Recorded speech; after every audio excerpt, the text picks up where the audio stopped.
Es la ley 101.3 FM.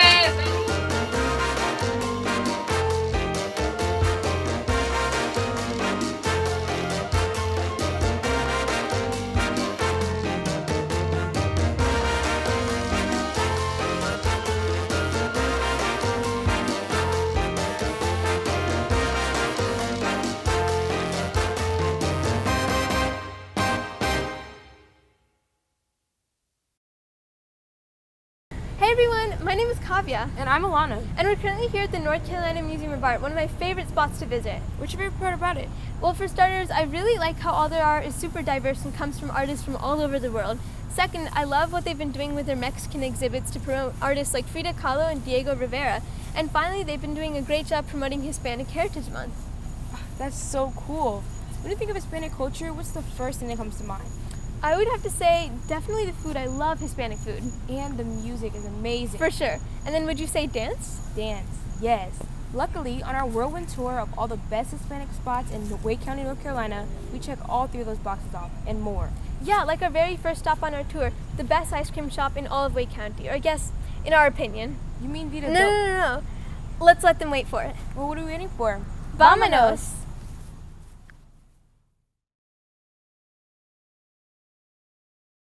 Our first stop is Vida Dulce, a dessert shop known for their delicious churros and popsicles. We interviewed the owner and co-founder, Carlos, on his experience running a food business.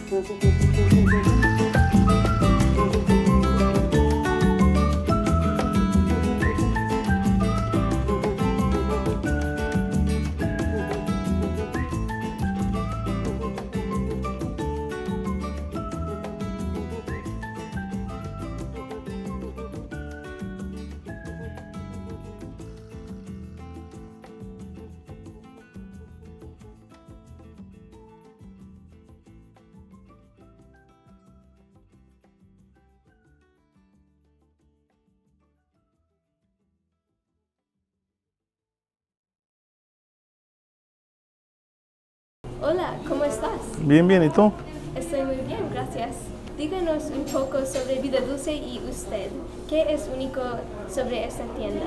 Que es un lugar auténtico. Sí. Auténtico, a todo lo hacemos de frutas naturales y tratamos de hacer todo lo que es auténtico de México. La meta es abrir cinco tiendas en el Triángulo. Leí que usted ha vendido las paletas en México desde 10. ¿Es verdad? ¿Y siempre ha estado interesado en un empleo de paletas? Cuando tenía 13 años, empecé vendiendo paletas en un carrito. ¿Sabes lo que es un carrito de paletas? Empecé en eso. Empecé trabajando, puchando carritos, vendiendo paletas en las calles, como street popsicles. Yeah. Y luego me mudé a Estados Unidos y tenía un sueño de tener un negocio como en México, pero aquí. Entonces comencé a hacer este negocio aquí en Estados Unidos. Y también, ¿lo que extrañas más sobre México? Sí, la comida y los postres, extraño más de México. Sí, ¿hay un postre específico? Sí, pueden ser los biónicos, que es fruta mixta con dulce. En Vida Dulce, ¿qué es la comida más popular? Lo más popular aquí es la nieve de rollo, frutas mixtas, y la mangonada es la más popular de todas las cosas. ¿Cuál fue la parte más difícil para abrir esta tienda? Mucho sacrificio, muchas horas de trabajo, muchas desveladas y ahorrar mucho dinero para empezar un negocio Mucho dinero. y esperar que lleguen los clientes. Sí, sí. Y finalmente, muchas gracias por tu tiempo. ¿Tienes consejo para emprendedores en la industria de comida? Sean puntuales y le dediquen mucho tiempo a su trabajo y sean muy, más que nada, ser ahorrativos y pensar en un futuro. Para todos hay oportunidades en esta vida. Sí. Es cuestión de respetar tu trabajo y ser puntual. Sí. Sería la mejor opción, mi mejor parte. Gracias. Sí, gracias a ti por venir. Sí, Y aquí estamos para servirle. sí, buena suerte. Gracias a ustedes. Next up, Amparo Salon, a hair salon providing haircuts to the Spanish community for over 18 years. we spoke to the main hairdresser, Kimberly, on the founding of the salon and her favorite customs at Amparos.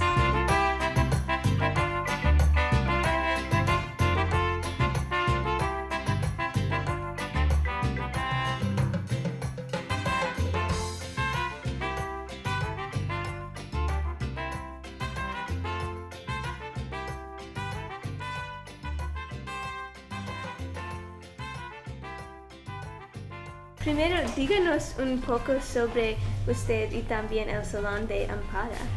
Yo soy la hija de Amparo.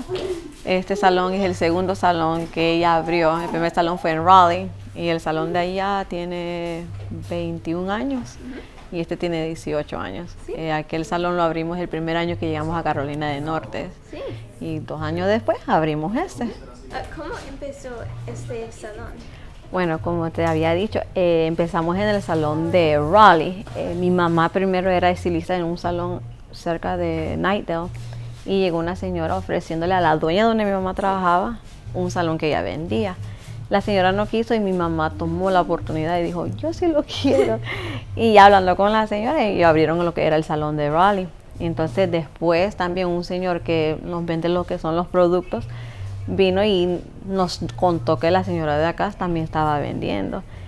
Y mi mamá se animó y vino a comprar este también. Sí. Y al principio no había nada de clientela, pero poco a poco ahí fuimos subiendo. Finalmente, ¿cuál es el mejor recuerdo de este salón? Tal vez no sea solo un recuerdo, pero tenemos recuerdos que siempre hacemos tras los transcurso del año. Para Navidades nosotros decoramos bastante. Sí. La señora Irma, que tiene con nosotros casi 15 años, cada año viene y se esmera ella en el árbol de Navidad. Ella misma le hace los chongos, hacemos chimenea como que fuera que iba a bajar Santa Claus. Entonces son cosas que los niños son más que se animan a venir a ver eso. Y a veces ni vienen a cortarse el cabello, pero quieren venir a ver toda esa decoración que nosotros tenemos. Entonces tras el transcurso del año la gente como que espera esas decoraciones, they're expecting. Entonces les fascina. Entonces son cosas que transcurso de los años nos gusta ver cómo se alegran los niños a ver todas esas cosas. Sí. ¿Y Sí. para usted, prefieres la Navidad o ¿Cómo dices? los días? Sí, prefiero las Navidades. Bueno, prefiero las Navidades por 2 cosas. Primero, porque es Navidad, ¿verdad? Y segundo, para nosotros el 24, que es el otro celebramos antes que el 25, es cuando tenemos más gente. Entonces abrimos más temprano y cerramos hasta más tarde porque la gente no deja de venir. La gente quisiera que estuviéramos acá hasta las 12 de la noche si fuera posible, pero sí, y nos gusta porque vemos todos los clientes que hemos acumulado en el transcurso del año y lo venimos a ver el 24. Entonces también nos da alegría que el salón va bien y esa gente sigue siendo fiel a nosotros. Okay. Gracias. Es todo. Muchas gracias para su tiempo y todo. Gracias a ti por venir a entrevistarnos. Gracias. Tengan un buen día. Igual tú, mamá. Gracias. Next on the list is Mambo Dinamico, a dance company fostering a love of Afro-Latino dance since 2002. The director, Mr. Herrera, told us about the best part of his dance company and annual dance showcases and socials.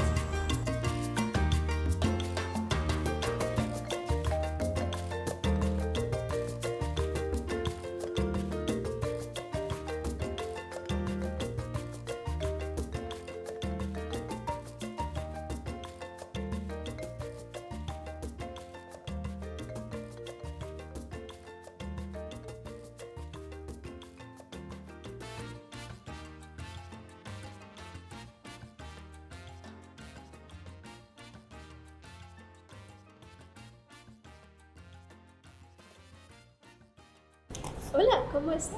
Muy bien. Díganos un poco sobre Mambo Dinámico. ¿Qué programas y clases ofrecen y qué es único sobre las clases? Entonces, nuestras clases, la podemos decir lo más fácil, es que solamente es salsa, ¿verdad? Pero dentro del término salsa hay muchos diferentes ritmos, muchas diferentes culturas y diferentes tradiciones que conllevan en la música y en el baile.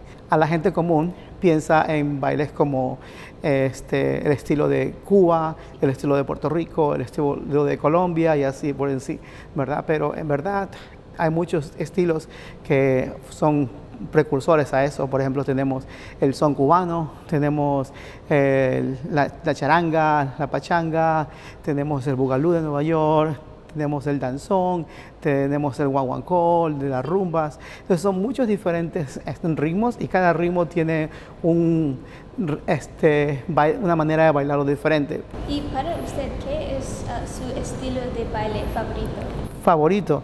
Bueno, a mí me gustan mucho todos los ritmos que son de la diáspora africana, ¿verdad? Especialmente los que pasaron en el Caribe y los que nosotros conocemos en el ámbito latino como los bailes sociales, ¿verdad? Por ejemplo, la salsa en sí, ¿verdad? O el mambo.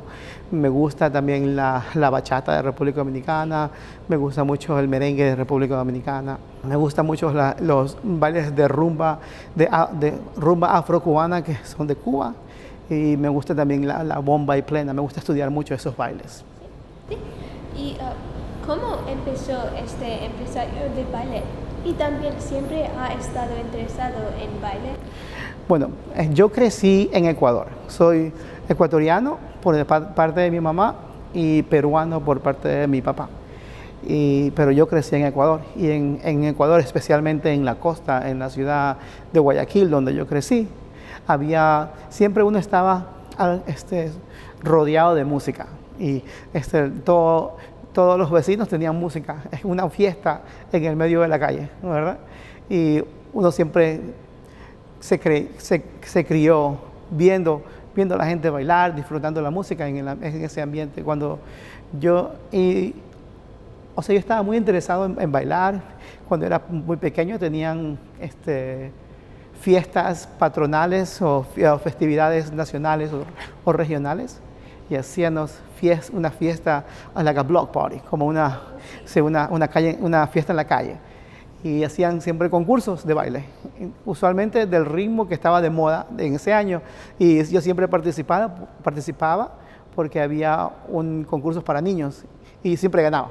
Entonces yo tenía algo natural en mí que concordaba con el baile. Cuando yo llegué aquí a Estados Unidos,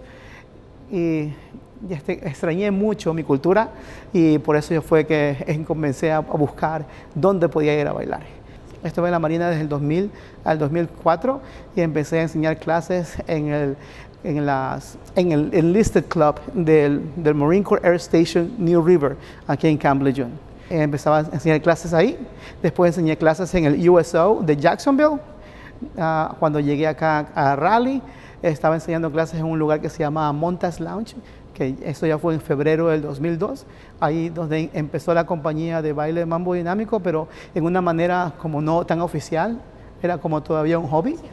Cuando salí de la Marina en el 2004, llegué aquí a Carmen's, entonces ya llevamos aquí 16 años.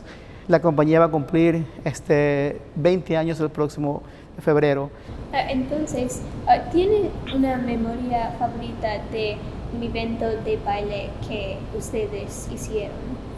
Hacíamos un evento anual que le llamábamos el Showcase. En el Showcase invitábamos todos los artistas del baile latino o afro-latino de Carolina del Norte, y todos hacían una coreografía y teníamos una banda en vivo. Traíamos expertos para entrenar, para seguir entrenando, porque uno siempre tiene que seguir aprendiendo algo nuevo, para tomar clases, y era un evento anual y era un fin de semana que era espectacular. Lo hacíamos en una escuela de teatro de baile. Era un lugar perfecto para nosotros. ¿Tienes algunas metas futuras de Mambo Dinámico? Sí. ¿Como tener más clases, más personas, o estás bien con lo que tienes? Oh, no, yo siempre estoy buscando algo nuevo. Cuando empecé las clases, yo empecé con 5 estudiantes, en 4 semanas tenía 80. Cuando yo tenía una pareja de baile, en 6 meses tenía 2 parejas para poder hacer coreografías. Después de 2 parejas, empecé a tener 2 equipos. Después de 2 equipos, 5 equipos. Después de 5 equipos, teníamos un equipo profesional y un equipo amateur.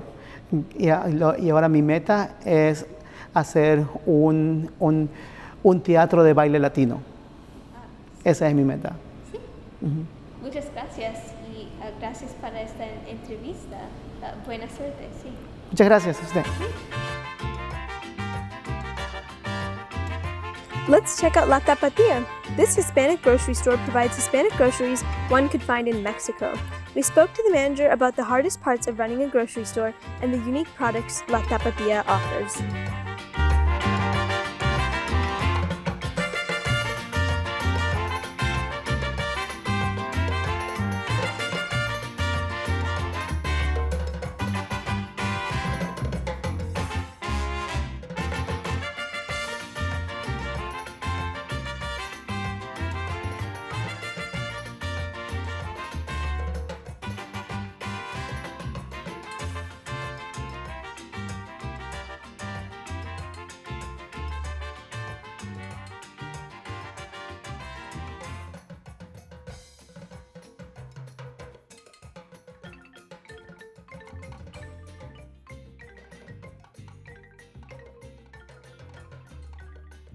Hola, ¿cómo estás? Bien, gracias. ¿Y tú? Estoy muy bien, gracias. Primero, díganos un poco sobre La Tapatía. ¿Qué productos ofrecen y qué es único sobre La Tapatía? En La Tapatía ofrecemos muchas marcas que traemos de México, de El Salvador, Honduras, todo Centroamérica, Suramérica, hasta tenemos cosas africanas y lo traemos aquí para nuestra gente, aquí para que puedan disfrutar cosas de su país. Y además de eso también tenemos, bueno, lo mejor de nosotros, los que nos hace único es la calidad de nuestra carne, que tenemos una calidad muy buena y son cortes al gusto. Sí, gracias. ¿Y qué son algunas dificultades en La Tapatía para usted? Dificultades será ahorita que hay muchas cosas que suben de precio y también hay muchas cosas que no hay. Tenemos ya semanas que hay cosas que no llegan o suben de precio. También a veces hay una escasez de empleados y eso es lo que las dificultades más comunes ahorita en estos tiempos. Sí, y para usted, ¿qué es una rutina diaria? Rutina diaria sería llegar aquí, checar mensajes, asegurarme que todo esté bien. A veces tenemos notas que hay que revisar para saber qué es lo que tenemos que hacer ese día. Dependiendo del día hay que revisar productos, revisar precios, revisar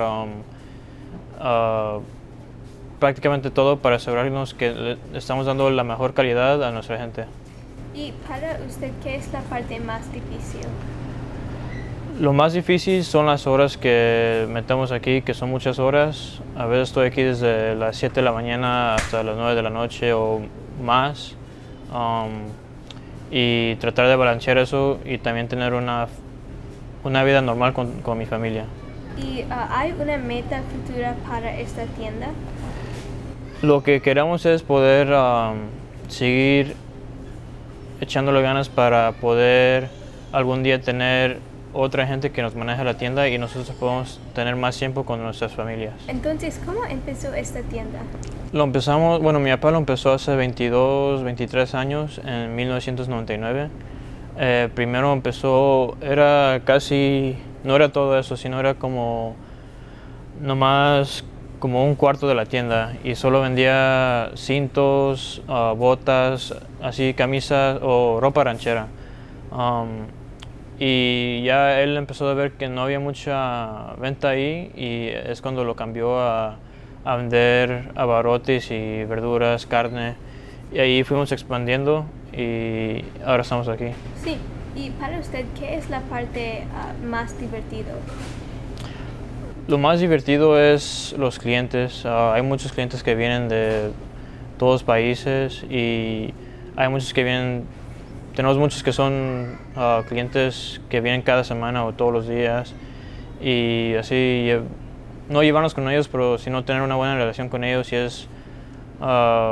me gusta mucho tener así como una amistad con los clientes. Sí, Y durante de la pandemia, ¿ustedes tenían menos clientes o cómo impactó la pandemia? La pandemia nos impactó en la manera que tuvimos mucho más clientes, eran muchos clientes nuevos y había muchos más compras. Entonces, de una forma fue bueno porque había mucho más venta, mucho más clientes nuevos que nunca nos habían escuchado. Y lo único que era, no diré malo, pero que no nos gustaba o que teníamos que hacer es que era mucho más horas que metimos. Gracias. Y entonces, muchas gracias para esta entrevista. Sí, gracias a ti por venir. Tenga un buen día. Igualmente. And finally, welcome to La Ley, the largest Spanish radio station in North Carolina. We spoke to a team of radio announcers on how La Ley treats its viewers like family and their workings during the pandemic.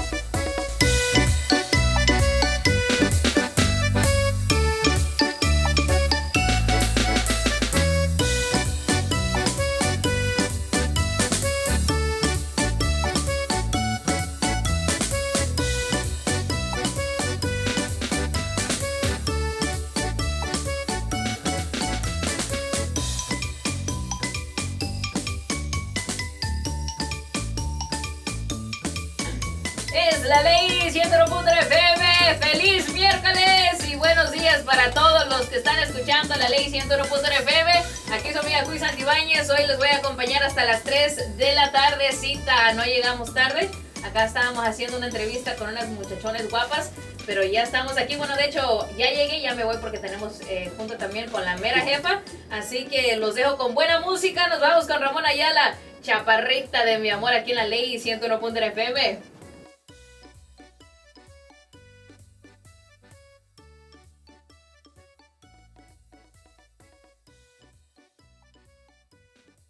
Hola, ¿cómo están? Muy bien, gracias. Gracias. Muy bien también. Gracias para hacer esta entrevista. Díganos un poco sobre La Ley, qué servicios ofrecen y qué es único sobre los servicios.